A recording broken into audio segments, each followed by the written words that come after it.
नमस्कार, मैं हूं बबली। पेश है आज की यूपी और देश की 20 बड़ी खबरें। सबसे पहले बात बुलडोजर बाबा की। उत्तर प्रदेश के मुख्यमंत्री योगी आदित्यनाथ ने बिहार के भोजपुर और सीवान में चुनावी रैलियों को संबोधित करते हुए कांग्रेस नेता राहुल गांधी को निशाना बनाया। उन्होंने राहुल गांधी पर तंज कसते हुए कहा कि अगर राहुल गांधी बिहार में चुनाव प्रचार में उतरते हैं तो एनडीए की जीत पक्की है। इसके अलावा सीएम योगी ने कहा कि पिछले 20 सालों में बिहार में सुशासन की नींव मजबूत हुई है। मुख्यमंत्री योगी आदित्यनाथ ने गोरखपुर प्रवास के दौरान जनता दर्शन में लोगों से मुलाकात कर उनकी समस्याएं सुनी। हर बार की तरह इस बार भी जनता दर्शन में कई लोग गंभीर बीमारियों के उपचार के लिए आर्थिक मदद की गुहार लेकर आए थे। दोस्तों, उनसे मुख्यमंत्री योगी आदित्यनाथ ने कहा कि धन के अभाव में किसी का इलाज नहीं रुकेगा।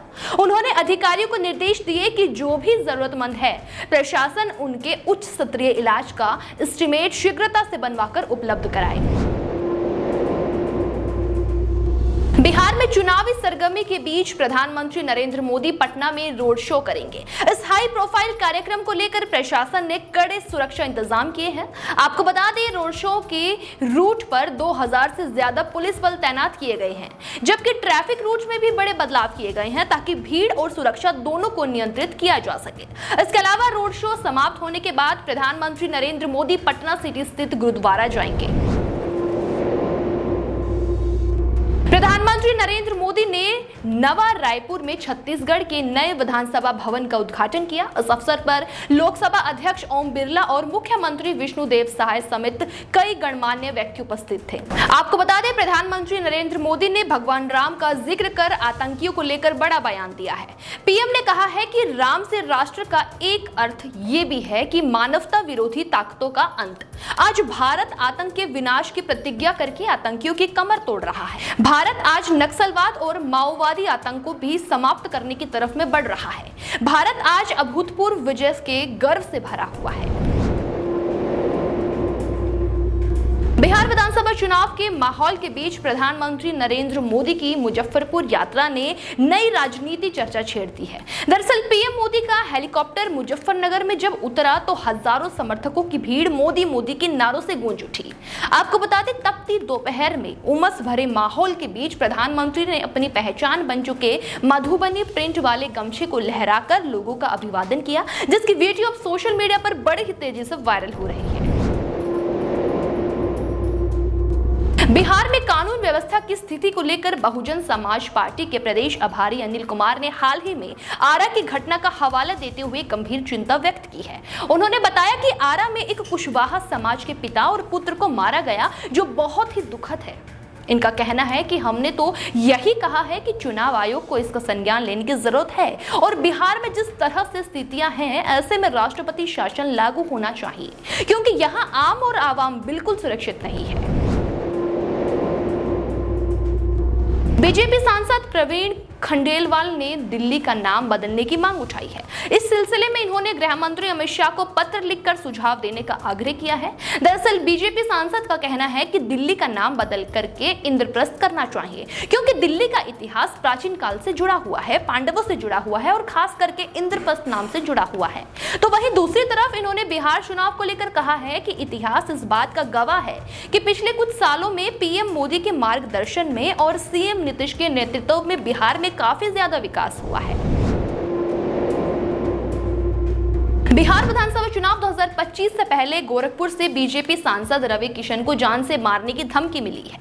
आपको बता दें, ये धमकी एक फोन कॉल के जरिए दी गई है। धमकी देने वाले व्यक्ति ने अपना नाम अजय कुमार यादव बताया है और खुद को बिहार के आरा जिले के जवनिया गांव का निवासी बताया है। फोन पर अजय कुमार यादव ने रवि किशन को बिहार में चुनाव प्रचार के लिए न आने की चेतावनी दी है और कहा है कि अगर वे आए तो उन्हें गोली मार दी जाएगी। बिहार के मुकामा में दुलारचंद यादव कांड में बड़ा खुलासा हुआ है। पोस्टमार्टम रिपोर्ट ने अब तक की सभी पहलुओं को पलट दिया है। रिपोर्ट के मुताबिक दुलारचंद यादव की जान गोली लगने से नहीं गई, बल्कि फेफड़ा फटने और पसलियां टूटने से हुई है। आपको बता दें, दुलारचंद यादव के सीने पर जोरदार प्रहार या फिर भारी दबाव पड़ा है, जिससे उनकी पसलियां टूट गई है और फेफड़ों में गंभीर चोट आई है। हाल ही में जेल से छूटकर बाहर आए सपा नेता आजम खान से मछली शहर से सपा सांसद इकरा हसन ने मुलाकात की है। इकरा ने इसे एक पारिवारिक मुलाकात बताया है। उन्होंने कहा है कि बिहार में इंडिया गठबंधन की जीत होगी। जानकारी के मुताबिक इकरा और नाहिद हसन आजम खान के आवास पहुंचे, जहां करीब 1.5 घंटे तक बातचीत चली। इकरा ने कहा कि बिहार चुनाव इंडिया गठबंधन के लिए अहम है और उन्हें पूरा विश्वास है कि जनता वहां बदलाव जरूर लाएगी और गठबंधन की सरकार बनाएगी। छपरा सीट से आरजेडी प्रत्याशी और गायक खेसारी लाल यादव ने जंगलराज को लेकर एक बड़ा बयान दिया है। आपको बता दें, इन्होंने कहा है कि इससे बेहतर तो जंगलराज था जहां पैसे देकर जिंदा तो रहते थे। उनके बयान पर बीजेपी सांसद मनोज तिवारी ने पलटवार किया है और कहा है कि धीरे धीरे महागठबंधन का असली स्वरूप उनके नेता की जुबान पर आने लगी है। जंगलराज की किसी भी तरह से तरफदारी करना बताता है कि ये लोग बिहार के कितने सुरक्षित जंगलराज की किसी भी तरफ से तरफदारी करना बताता है कि ये लोग बिहार की कितनी सुरक्षा करेंगे। राजधानी लखनऊ में कल भाजपा की बड़ी बैठक हुई, जिसमें जिला अध्यक्ष समिति प्रदेश के बड़े पदाधिकारी मौजूद रहे। प्रदेश अध्यक्ष भूपेंद्र सिंह चौधरी ने बताया कि ये बैठक आगामी कार्यक्रमों और अभियान को लेकर बुलाई गई है। इन बैठकों के माध्यम से हम आगामी कार्यक्रमों की कार्य योजना बनाकर उन्हें आगे बढ़ाएंगे। इसके अलावा इन्होंने कहा कि सरदार वल्लभ भाई पटेल की 150वीं जयंती के अवसर पर पार्टी बड़ा अभियान चला रही है। एकता दौड़ का आयोजन किया गया है और सभी विधानसभा क्षेत्र में 10-10 किलोमीटर की पदयात्रा निकाली जाएगी। गोरखपुर विश्वविद्यालय में सीएम योगी आदित्यनाथ ने गोरखपुर पुस्तक महोत्सव का उद्घाटन किया। इस मौके पर उन्होंने कहा कि मुंशी प्रेमचंद जैसे उपन्यासकार ने गोरखपुर की धरती को अपनी कर्म भूमि बनाया और अपनी कई महत्वपूर्ण रचनाओं को आगे बढ़ाया था। एक अच्छी पुस्तक हमेशा एक सच्चे साथी और मार्गदर्शक के रूप में प्रेरणा देती है। आंध्र प्रदेश के श्रीकाकुलम जिले के काशीबुगा स्थित वेंकटेश्वर स्वामी मंदिर में भगदड़ की घटना सामने आई है, जिसमें करीब 9 श्रद्धालुओं की जान चली गई है, जबकि कई अन्य घायल हो गए हैं। इसमें से कुछ की हालत गंभीर बनी हुई है। मौके पर राहत बचाव का काम जारी है। आपको बता दें, इन सभी को इलाज के लिए नजदीकी हॉस्पिटल में एडमिट कराया गया है। मुख्यमंत्री चंद्रबाबू नायडू ने हादसे पर दुख जताया है। नवंबर 2025 से 4 बड़े बदलाव हुए हैं, जिनमें से एक, बैंक में अब अकाउंट होल्डर्स को 4 नॉमिनी जोड़ने की अनुमति मिल गई है। नए बदलाव के तहत अब खाता धारक अपने बैंक अकाउंट में एक साथ 4 नॉमिनी बना सकेंगे।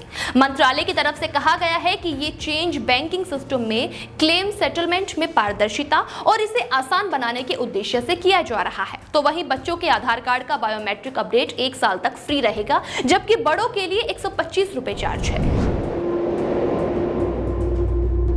दिल्ली एनसीआर में प्रदूषण का जहर रोकने के लिए प्रशासन ने अब तक का सबसे बड़ा कदम उठाया है। आपको बता दें, 1 नवंबर 2025 से राजधानी की सड़कों पर BS4 इंजन वाले बाहरी कमर्शियल वाहनों का धुआं अब आपको नहीं दिखेगा। दरअसल वायु गुणवत्ता प्रबंधन आयोग ने सख्ती दिखाते हुए इन वाहनों की एंट्री पर पूरी तरह से बैन लगा दिया है। ये फैसला उस गंभीर AQI से लड़ने के लिए लिया गया है जो हर सर्दी में राजधानी का दम घुटता है। नियम तोड़ने वाले ड्राइवरों की जेब ढीली होगी, उन्हें भारी जुर्माना देना होगा।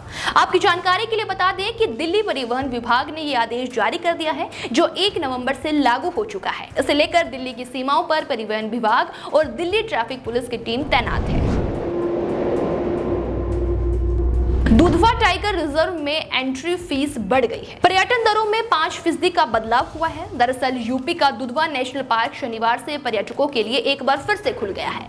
आपको बता दें, प्रदेश वन राज्य मंत्री डॉक्टर अरुण कुमार ने इसका उद्घाटन किया। इससे पहले दुधवा भाग संरक्षण फाउंडेशन के शासी निकाय की बैठक हुई थी। बैठक में पर्यटन महंगा करने पर मोहर लगी थी। PhD खराब करने की धमकी देकर 2 साल तक छात्र का शोषण करने का आरोपी प्रोफेसर प्रयागराज से गिरफ्तार हो गया है। यूपी के डॉक्टर भीमराव अंबेडकर वीवी के खंडारी कैंपस स्थित इंस्टीट्यूट ऑफ बेसिक साइंस का रसायन विभाग का प्रोफेसर गौतम जायसवाल प्रयागराज में छिपा था। शोध छात्रा के शारीरिक शोषण, मारपीट और जान से मारने की धमकी देने के आरोप में पुलिस ने उसे नैनी प्रयागराज स्थित होटल से पकड़ लिया है। ग्रेटर नोएडा में वायु प्रदूषण का स्तर खराब श्रेणी में पहुंच गया है, जहां AQI 200 के पार हो गया है।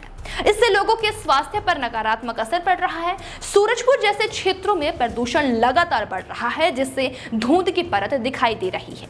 आपको बता दें, इस स्थिति के लिए उखड़ी सड़कें और भारी मात्रा में उड़ने वाले धूल जैसे कारक जिम्मेदार हैं। भारत के दिग्गज टेनिस खिलाड़ी रोहन बोपन्ना ने रिटायरमेंट का ऐलान कर दिया है। आपको बता दें, 45 साल के बोपन्ना का आखिरी टूर्नामेंट पेरिस मास्टर्स रहा, जहां उन्होंने अलेक्जेंडर बुबलिक के साथ जोड़ी बनाई थी।